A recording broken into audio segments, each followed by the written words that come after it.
నమస్తే అండి. నమస్తే.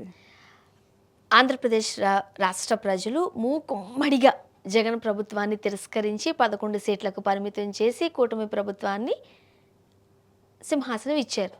బావుంది. 1 ఇయర్ అయింది. సాధారణంగా ఒక 6 నెలల్ని అందరూ తీసేస్తూ ఉంటారు. హనీమూన్ పీరియడ్ అని చాలా ముద్దుగా పిలుచుకుంటారు కూడా. ఎందుకంటే వీళ్ళు రావడం, ఆ సీట్లలో కూర్చోవడం, బాధ్యతలు నిర్వర్తించడానికి ఇవన్నీ టైం పడుతుంది. ఆ టేక్ ఓవర్ చేయడానికి అంతా టైం పడుతుంది కాబట్టి. బట్ ప్రజలకు అది కాదు. రాగానే ఏ ఫైల్ మీద సంతకం చేస్తారా? మా పథకాలేంటి? ఇది ప్రజలకు ఉండే ఉత్సాహం. ఒక 6 గ్యారంటీలని వచ్చారు. 6 గ్యారంటీలు ఏది సక్రమంగా నిర్వర్తించలేని పరిస్థితి ఆంధ్రప్రదేశ్‌లో కనిపిస్తోంది. ఏంటండి 1 ఇయర్‌లో మీరు ఏం చేయలేదంటే ఒక చక్కటి సమాధానాన్ని చంద్రబాబు నాయుడు గారు కూడా ఎత్తుకుంటారు. జగన్ ప్రభుత్వం ఇట్లా చేసింది అప్పులు. సో, డబ్బులు లేవు. డబ్బులుంటే నాకు చేయాలనే ఉంది. చేస్తాంలే ఇంకొక 4 ఏళ్ళు ఉంది కదా అని. సో, నిజమే కదా! ఆయన దగ్గర కూడా మనం ఆగుదాం. ఇంకొక 4 ఇయర్స్ ఉంది ఏదైనా చేస్తారేమో ఈ 1 ఇయర్‌లో. కానీ ఎందుకు ఆంధ్రప్రదేశ్ నంబర్ ఉన్న ప్రతి ఒక్కరికి కూడా కాల్స్ వస్తున్నాయి. మీకు ఈ ప్రభుత్వం మీద ఏమనుకుంటే 1 నొక్కండి, 2 నొక్కండి, 3 నొక్కండి. సర్వేలు చేయించడంలో చంద్రబాబు నాయుడు గారు చాలా దిట్ట అన్న విషయం కూడా తెలుసు. ఇది చంద్రబాబు నాయుడు గారికి తెలియకుండా జరిగిందంటే కాదు. ఎందుకంత తొందర? అంత అవసరం ఏమొచ్చింది ఇప్పుడు? ఎందుకంత తొందర అంటే నిన్నగాక మొన్న కేకే సర్వే జరుగుతుంది అని తెలిసింది. అయితే కేకే సర్వే జరుగుతుంది అని తెలిసినప్పుడు ఈ కేకే ఎంతవరకు కరెక్ట్‌గా చేస్తున్నాడు అనే దానికోసం వీళ్ళు కూడా ఒక కౌంటర్ సర్వే చేయించారని అనుకోవచ్చు మనం. ఓకే. ఈ కౌంటర్ సర్వే ఒక రకంగా ప్రభుత్వం తనకు తాను స్వచ్ఛందంగా సర్వే చేయించుకోవడంలో తప్పు లేదు. ఎందుకంటే ఇప్పుడు వీళ్ళు సూపర్ 6 అని వచ్చారు. ఈ సూపర్ 6లో ఏవి చేయగలుగుతారు, ఏవి చేయలేరు. ఈ సూపర్ 6లో ఏవి చేయగలుగుతారు, ఏవి చేయలేరు. ఇప్పుడు చెయ్యాలి అని మనసులో ఉంటుంది. ఇప్పుడు నాకు కూడా నేనే గనక మీకు జాబ్ ఇస్తే నాకు స్వర్ణ అంటే చాలా ఇష్టం కాబట్టి 5 లక్షల జీతం ఇవ్వాలి అని అనుకుంటా. స్వర్ణ స్వీట్గా ఉంటుంది, మంచి పిల్ల, అది ఇది అని. కానీ ఈ 5 లక్షల జీతం ఆఫీస్లో ఉన్న వాళ్ళందరికీ ఇవ్వాలి. అవునా? అందరికీ అసలు బడ్జెటే 5 లక్షలు ఉందనుకో, కానీ నేను 5 లక్షలు ఇవ్వాలని అనుకుంటే ఏంటి ఉపయోగం? ఇప్పుడు ఆంధ్రప్రదేశ్ పరిస్థితి అలాగే ఉంది.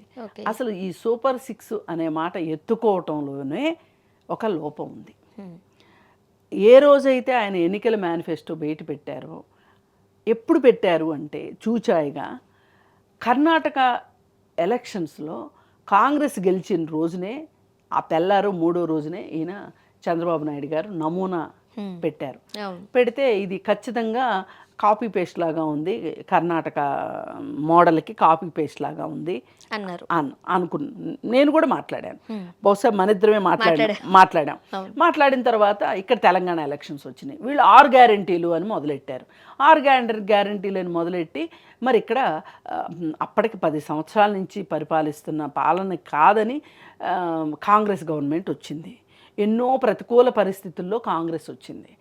మరి వచ్చినప్పుడు చంద్రబాబు నాయుడు గారికి ఏమనిపించింది, ఓకే కాంగ్రెస్ అక్కడ తీసుకున్న గ్యారంటీలు ఏవైతే ఉన్నాయో కర్ణాటకలో వాటి వల్ల ఫలితం దక్కింది, అలాగే ఇక్కడ హైదరాబాద్లోనూ ఫలితం దక్కింది, తెలంగాణలోనూ ఫలితం దక్కింది. కాబట్టి నేను కూడా ఏమైనా సరే అధికారంలోకి రావాలి అంటే నేను సూపర్ 6 తీసుకురావాలి అనుకుని ఆయన తీసుకొచ్చారు. కానీ వీటన్నిటికి కావాల్సింది ఏంటి? ఇందాక నేను చెప్పినట్టు ధనం కావాలి. ఈ ధనం లేదు అని ఇంతకుముందు చంద్రబాబు నాయుడు గారికి తెలియదా? అంటే ఇప్పుడు దిగితే కానీ లోతు తెలియదు. అంటే ఇప్పుడు తొలి ముఖ్యమంత్రి అనుకోండి, ఇప్పుడు ఇదే మాట జగన్మోహన్ రెడ్డి గారు అన్నారనుకోండి, యాక్సెప్ట్ చేస్తారు ప్రజలు. అసలు ఉమ్మడి రాష్ట్రం ఉన్నప్పుడే అసలు రాష్ట్ర పరిస్థితులు ఏంటి, తెలంగాణ ఏంటి, ఆంధ్ర ఏంటి తెలుసు.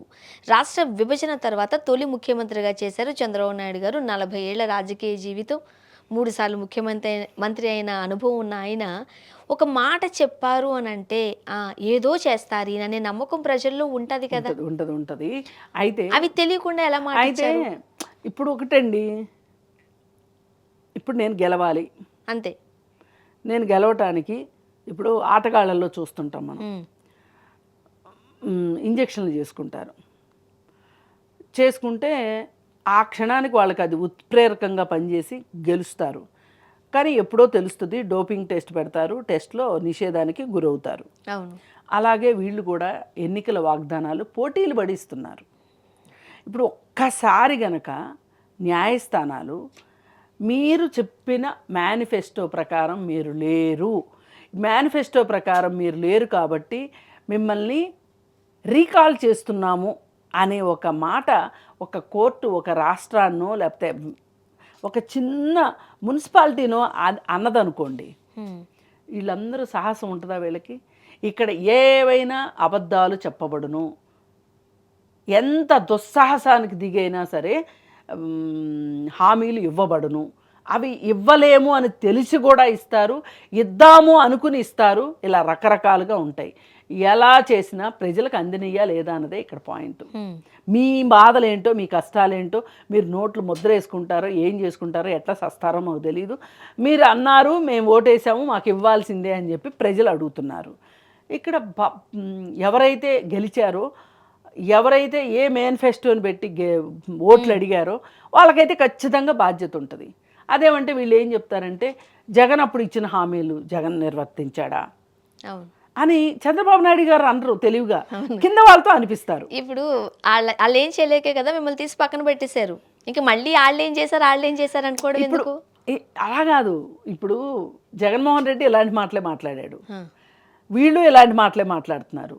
ఇక్కడ తెలుగు ఇక్కడ టీఆర్ఎస్ అదే మాట మాట్లాడుతుంది, కాంగ్రెస్ అదే మాట మాట్లాడుతుంది, వీళ్ళందరినీ మించి బీజేపీ కూడా అదే మాట మాట్లాడుతుంది. ఇప్పుడు బీజేపీ ఎన్ని వాగ్దానాలు ఇచ్చింది చెప్పండి అధికారంలోకి వచ్చేప్పుడు? 2014లో స్విస్ బ్యాంకులో ఉన్న డబ్బులను తీసుకొస్తామని చెప్పారు, తెచ్చారా? ఇంటికి 15 లక్షలు ఇస్తానని చెప్పారు బ్యాంక్ అకౌంట్లో, వేసారా? ఇన్ని లక్షల ఇన్ని కోట్ల ఉద్యోగాలు ఇస్తామన్నారు, ఇచ్చారా? మీ పర్ క్యాపిటల్ ఇన్కమ్ పెంచుతామన్నారు, పెంచారా? నిరుద్యోగులు లేకుండా చూస్తామన్నారు, చేశారా? ఏం చేశారు చెప్పండి? 11 ఏళ్లలో వాళ్ళు ఏం చేశారు? ఇప్పుడు పైనుంచి కిందకు వద్దాం. కేంద్రము చేయలేదు, రాష్ట్రాలు చేయట్లేదు, కోర్టులు మాట్లాడట్లేదు ఈ విషయంలో. ఇప్పుడు ఏపీలో ఒక్కొక్కటి మనం చూసుకున్నట్లయితే వాలంటీర్స్గా ఉన్న వాళ్ళకి మీకు 5,000 కాదు నేను 10,000 ఇస్తాను అన్నారు చంద్రబాబు నాయుడు గారు. తల్లికి వందనం ఇంత అమౌంట్ ఇచ్చారనుకోండి, ఇంత ఇస్తామని చెప్పారు, ఇంత అమౌంట్కి ఇంత చేస్తామన్నారు. ఓకే, అది లేదు. ఉద్యోగులకి సంబంధించి చాలా భారీ హామీలు డిఏలు అవన్నీ కూడా ఇస్తామన్నారు, దానికి కూడా లేదు. ఇప్పుడు వాలంటీర్స్ వచ్చి గత 1 ఇయర్ నుంచి వాళ్ళతో మనం మాట్లాడుతూనే ఉంటాం, అసలు ఊసే లేకుండా పోయింది. ఓకే, ఇప్పుడు వాళ్ళు నిరసన వ్యక్తం చేస్తున్నారని అర్థమైపోతుంది. ఉద్యోగులు ఆల్రెడీ ధర్నాలు చేస్తున్నారు, అసలు కనీసం ఒక అపాయింట్మెంట్ కూడా ఇవ్వట్లేదు అని చెబుతున్నారు. మహిళలకు ఫ్రీ బస్ అన్నారు, లేదాయి. మనకి కళ్ళ ముందు ఇన్ని కనబడుతున్నా మళ్ళీ సర్వేకి ఎందుకు వెళ్తున్నాం మనం? అసలు ఏమనుకుంటున్నారు దీన్ని బట్టి అని తెలుస్తుంది కదా. కాదు కాదు కాదు ఆయన మనోగతాన్ని బయటపెట్టారు. ఎలాంటి పరిస్థితులు ఉంటాయి, ఆర్థిక పరిస్థితులు ఉంటాయని నేను అనుకోలేదు, నేను తెలియక వాగ్దానాలు ఇచ్చేశాను అన్నారు. ఈ మాటని ప్రజలు ఎలా తీసుకుంటున్నారు అనేది కావాలి నాకు. ఓకే, దానికోసం అని చెప్పి సర్వేకి వెళ్ళారు. ఇప్పుడు సర్వేలో ఏమొచ్చింది? పాలన ఎలా ఉంది అంటే పర్వాలేదు, బాగానే ఉంది అని వచ్చింది. హామీలు నెరవేరుస్తాడని మీరు నమ్ముతున్నారా అంటే నమ్ముతున్నాము అని. అమరావతి నిర్మాణం జరుగుతుందా అంటే జరుగుతుంది. అలాగే కక్ష సాధింపు చర్యలు జరుగుతున్నాయా అంటే జరుగుతున్నాయి. అలాగే జగన్మోహన్ రెడ్డి అసెంబ్లీకి రావాలనుకుంటున్నారా అక్కర్లేదనుకుంటున్నారా అంటే 70% మంది రావాలని కోరుకుంటున్నారు. ఇట్లా సర్వే ఉంది. ఇది ప్రభుత్వం మీద అయితే నమ్మకం ఉంది, ఇంకా ఈ రోజుకి ప్రజలకు నమ్మకం ఉంది. ఇప్పుడు ఆలోచించగలిగిన వాళ్ళు ఏం ఆలోచిస్తున్నారంటే మనం ఒక కుటుంబాన్నే మనము నిర్వహించుకోలేకపోతున్నామే, మనకే ఎన్నో అవాంతరాలు వస్తున్నాయి అంటే ఎన్నో ఒడిదుడుకులు వస్తున్నాయి, ఆర్థిక ఒడిదుడుకులు. అలాంటిది ఇంత పెద్ద రాష్ట్రాన్ని పరిపాలించడం అంత ఈజీయా? ఏదో వాళ్ళు చెప్పారు అని చెప్పి మనం ఓట్లేసామా ఏంటి? చేస్తే మంచిదే, చేయకపోతే మటుకు ఏం చేస్తాం? అట్లా ఉన్నారు అని అంటారు ప్రజలు, అలా అనుకుంటున్నారు. ఇప్పుడు ప్రజలు ఏంటంటే ఏం చేయగలుగుతారు? ఇప్పుడు 5 ఏళ్లలో వాళ్ళు చేయగలిగింది ఏమి లేదండి. ఇప్పుడు ఈ ప్రభుత్వము 5 ఏళ్ళు ఉంటుందా అనే ఒక ప్రశ్న కూడా అడిగారు, ఉంటుంది అని చెప్పారు. 60% మంది ఉంటుంది అని చెప్పారు. అదే అంటే ఎందుకు వాళ్ళు అలా అనుకుంటున్నారు? ఇప్పుడు పోయినసారి ఎందుకు చంద్రబాబు నాయుడిని గెలవనివ్వలేదు, ప్రజలు ఎందుకు ఓట్లు వేయలేదు అంటే కేంద్రంలో ఎట్లయినా బీజేపీ గెలుస్తుంది. ఈయన బీజేపీతో సున్నం పెట్టుకున్నాడు కాబట్టి ఈయన్ని గెలిపిస్తే ఈ రాష్ట్రం ఇంతే మొదనష్టం అయిపోద్ది అనుకుని జగన్మోహన్ రెడ్డికి చాలా అవగాహన ఉంది కేంద్రంతో అనేది నమ్మారు ప్రజలు. ఓకే, అసలు ఇప్పుడు ఈ నమ్మి ఓట్లేసే పర్సంటేజ్ వేరుంటుందండి, ఇట్లాంటివన్నీ ఆలోచించే పర్సంటేజ్ వేరుంటుంది. ఏమీ ఆలోచించుకోకుండా పోల్ మేనేజ్మెంట్ తోటి ఒక 2 రోజుల ముందు డబ్బులు మద్యము పంచితే ఓట్లేసేవి కొన్ని ఉంటాయండి. ఇప్పుడు వాళ్ళని ఇప్పుడు అందరి నమ్మకం ఏంటంటే ఈ కింద వాళ్ళని ఎలా అయినా మేనేజ్ చేసుకుంటాం. ఇప్పుడు ఒక్కొక్క నియోజకవర్గానికి ఇన్ని కోట్లు అవుతున్నాయి అంటే ఎందుకు అవుతున్నాయి చెప్పండి? ఓటుకు 2000 ఇస్తున్నారు, ఓటుకి 1500 ఇస్తున్నారు, భోజనాలు పెడుతున్నారు, బిర్యానీ ప్యాకెట్లు ఇస్తున్నారు, మందు బాటిల్స్ ఇస్తున్నారు, ఇవన్నీ ఇచ్చి ఓట్లు వేయించుకుంటున్నారు. కానీ వీటితో సంబంధం లేకోకుండా ఆలోచించి ఓటేసే సెక్షన్ కూడా ఉంది. వాళ్ళు ఎటుంటే గవర్నమెంట్లో వాళ్ళకు ఉంటాయి. అసలు బాగా పెద్దవాళ్ళు ఎవ్వరు ఓట్లు వేయరు. అసలు మన ఓటింగ్ శాతం ఎంత చెప్పండి? అవును. కానీ సినిమా యాక్టర్లు వేస్తారు, వేసినట్టు కనిపిస్తారు. ఎందుకంటే అలాంటి వాళ్ళు వచ్చి వేయకపోతే అదొక ఇన్స్పిరేషన్గా ఉంటుంది. ఇప్పుడు ఓటు అయినోడు కూడా ఏం ఆలోచిస్తాడంటే నాగార్జున ఓటే లేదా, ఆ మాత్రం సామాజిక బాధ్యత లేదా అంటారు. మనమే మాట్లాడతాం మళ్ళీ. ఇప్పుడు ఎలక్షన్ రోజు హాలిడే ఇస్తే కూడా హాలిడే ఇంట్లో కూర్చొని క్రికెట్ మ్యాచ్లు చూసుకుంటున్నారు తప్పితే ఓటు వేయటానికి వెళ్ళట్లేదు. ప్రజలది కూడా బాధ్యత ఉంది ఇలా జరగడం వెనకమాల. ఏది ఏమైనా సరే 1 ఇయర్లోనే ఇవన్నీ అనుకోవడము దిస్ ఈజ్ టూ ఎర్లీ అనిపిస్తుంది. కాకపోతే కేకే సర్వే ఏ ఇంపాక్ట్ చూపిస్తుంది, అసలు కేకే సర్వే కరెక్ట్గా జరుగుతుందా లేదా అని తెలుసుకోవటం కోసం కౌంటర్గా వీళ్ళు సర్వే చేయించారు అని నాకు అనిపిస్తుంది. చూద్దాం. ఏదేమైనా మెరుగైన పాలన అయితే కావాలి ప్రజలకి. Thank you so much. Thank you.